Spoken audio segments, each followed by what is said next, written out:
there happens to be three major countries there. The Indians have it, the Pakistanis have it, Israel has it, but they don't have to follow any of these rules. So, I mean, the whole thing is preposterous. Now, what I fear, because our leaders know that what they want to do, but they can't do it without a consensus. But it doesn't take much to get a consensus from the American people.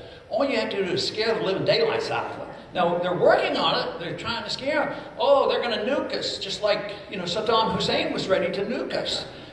So we had to go after him. The real danger is that there will be an incident. Maybe a battleship will be sunk someplace. Like in the old days. But some airplane's going to go down, Americans are going to be killed. And even if they, don't do it, or especially if they don't do it, and others do it, and blame it on the Iranians, boy, it's going to be tough. I mean, you think it's tough arguing the case up in Washington now that you're un-American if you want to bring the troops home. It would change. Fortunately, on that issue about coming home and not sending more troops to Europe, we seem to be winning right now, but it could be reversed, so we have to be prepared for that. But that's a powder keg over there. So in a way, maybe the only thing that will be a saving grace for us to save us from ourselves will be a tremendous expansion of our financial crisis. Maybe a dollar crisis will bring us to our senses, where people won't take our dollars and we have to, literally admit that there's no more American empire and just come home.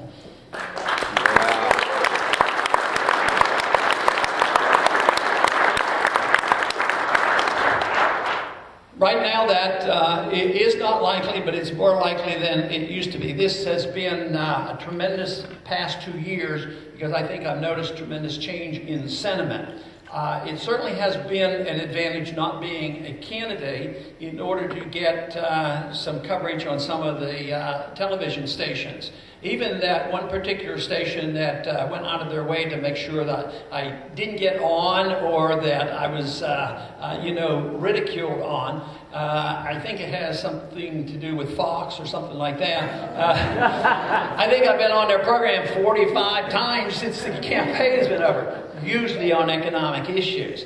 But that's okay. I can't talk about economic issues without talking about the empire.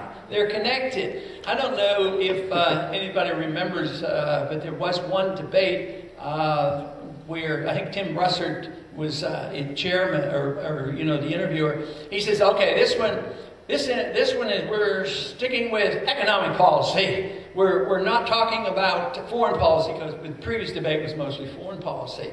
But I believe I did make the statement at the time: you can't do that. How can you talk about economic policy and not talk about foreign policy and the excessive spending? They'd like you to think they're two separate things, but they're one and the same.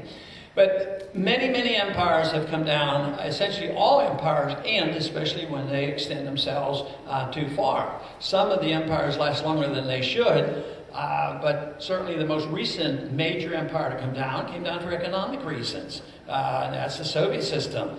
And you'd think we'd learn something. I think Afghanistan had something to do with the Soviet failure.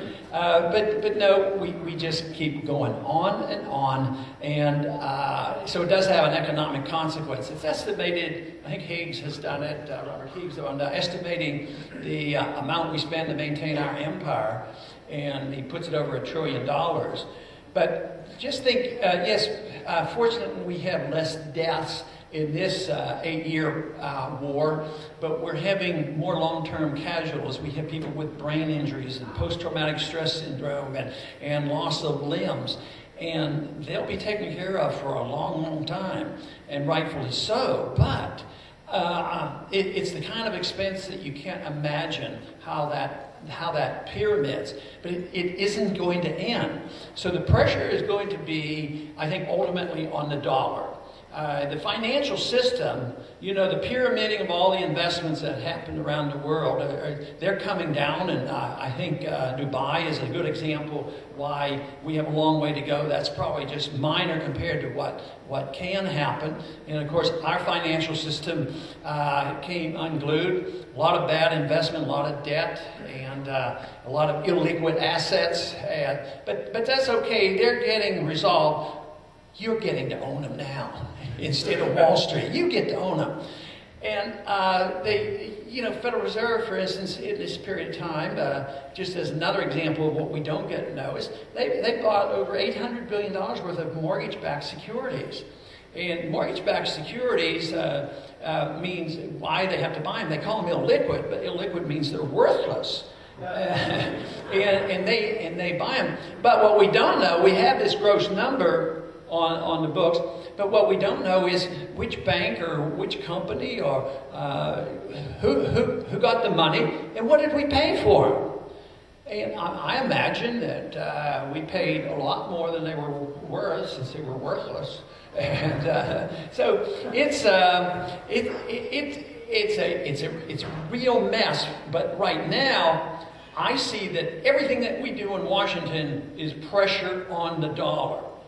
And a dollar crisis, a currency crisis, I consider that a lot worse than even the financial crisis, where the financial structure comes down. If we allow that to happen, let the bad debt be liquidated and just stand off and allow it to happen, we could survive it, and even the currency survives. But I don't know how you can keep a currency going if you're creating money like we are. If there is another major downturn, in the financial markets, like commercial properties, and they have to come in instead of withdrawing liquidity, what if they have to inject a lot more? What if they have to double the money supply or something like that again? It's just going to be a horrendous challenge to the dollar. But when a currency quits working, that is really big stuff. And it's happened. I mean, everybody says, like in Zimbabwe, but that's just for Zimbabwe. It's happened in Mexico several times in my lifetime. Central American countries have gone through it. Germany's gone through it with it. But I think it's much different now. I think the dollar, the fact that it's a worldwide reserve currency and it's been able to be used for so long, since 1971, and there's so much dollar cash actually circulating, as well as other dollars denominated assets circulating. I think that if people lose confidence in the dollar, I think that is going to be a very, very big event. And there's no way to predict when that is going to happen, but I think it's safe to predict that if an irresponsible Congress and an irresponsible federal government continues to do what we're doing, keep spending, you can expect eventually this will severely damage the dollar. But what the American people are told, unfortunately the lies are so outrageous that they're not believed so much anymore. But this past week, there was a vote on Medicare. Because the administration and the plan is, the statement is they're going to give free medical care to 30 million more people, but it's not going to cost anything. Matter of fact, they're going to save enough money. They're going to, get rid of waste and fraud. They never get rid of the waste and fraud and theft of stealing our money, but it's always the way they manage the money. But they're going to get rid of it, but they know they have to save some money. So there's a proposal to save nearly $500 billion of Medicare money. Now, Medicare is totally bankrupt. So maybe they do need to save some money there, but it is totally bankrupt. It's not solvent for many years out. So they're going to take $500 billion from Medicare, push it into another system, and everybody's going to be happy. This is so unbelievable that it is interesting to postulate whether or not people are waking up. I think a lot of people are waking up. But the real test will be you know what happens next year. Maybe some people will be punished for thinking that they can be irresponsible and voting for all these programs and introduce $1 trillion medical program and expand the war and say, well, we'll take care of that later. So we may have a tremendous opportunity to present our case as time goes on, because the conditions, they're not going to win this fight by just spending more and more money. The talk in Washington right now, the political talk, is mostly who's going to be in charge next year, who's going to have the power. And the Republicans are doing a lot better. Matter of fact, they're voting better. The other day we were sitting there voting, and I was voting with the Republicans. I looked over, I said, are you guys voting with me, or am I voting with you now?